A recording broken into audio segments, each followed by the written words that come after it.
বন্ধুরা, শরীর স্বাস্থ্যকে সুস্থ রাখতে হলে এরকম হালকা পাতলা ঝোল যদি রান্না করে খাই তাহলে আমাদের কোনো প্রবলেমই হবে না। দেখো, লাল করে ভেজে নিয়েছি বাটা মাছ, আর করছি দেখো সবজিগুলো কত কালারফুল লাগছে।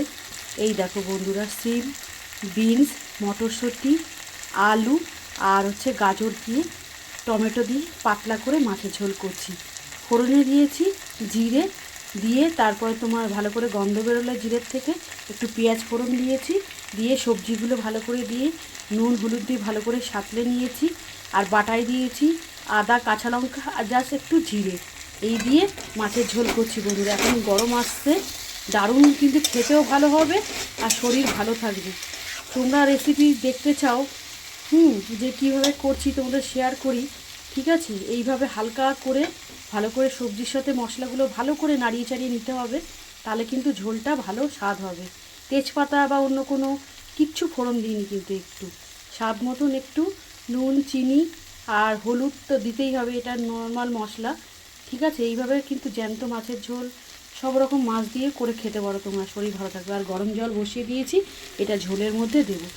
যে যতটা পরিমাণে ঝোল রাখবে বা লোক অনুযায়ী রান্না করবে ততটা পরিমাণে সবজিও দিতে পারো, আর জলটা সেইভাবে অ্যাড করবে তোমার বন্ধুরা। দেখো বন্ধুরা, কটা চেরা কাঁচা লঙ্কাও নিয়ে নিয়েছি। আমার ঝোলটা ফুটে উঠেছে, এখানে কিন্তু লঙ্কার গুঁড়ো দিইনি কিন্তু কোনো, তোমরা দেখতেই পারলে সব আমি কাঁচা লঙ্কায় রান্না করি।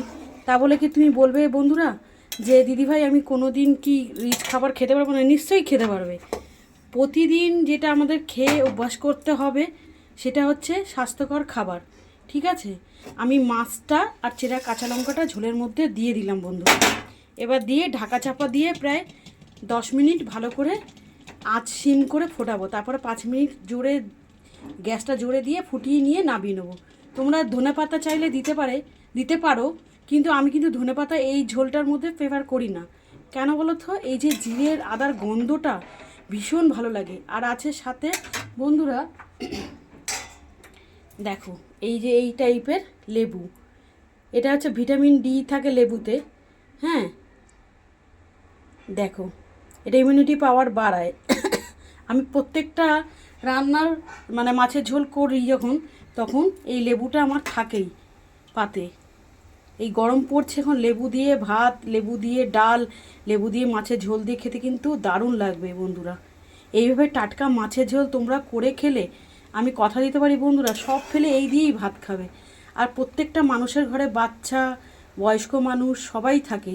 রিচ রান্না তাদের শরীর স্বাস্থ্যের পক্ষে উপকারী নয়।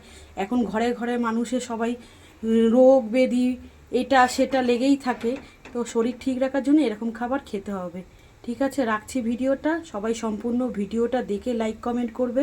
যারা সম্পূর্ণ ভিডিওগুলো দেখো তাদের অসংখ্য ধন্যবাদ। যারা ফেসবুক থেকে দেখো তাদের লাইক কমেন্ট করে একটু পাশে থেকো। যারা ইউটিউব থেকে দেখছো সুচরিতা রান্নাঘর চ্যানেলটিকে সাবস্ক্রাইব করে পাশে থেকো, তাহলে নতুন ভিডিও আসতে তোমাদের সামনে সুবিধা হবে, ঠিক আছে? রাখছি, ঢাকা চাপা দিয়ে দিলাম বন্ধুরা। দেখাবে অন্য কোনো রেসিপি নিয়ে অন্য কোনো ভিডিওতে। ততক্ষণ সবাই সুস্থ থাকবে, ভালো থাকবে। Love you all.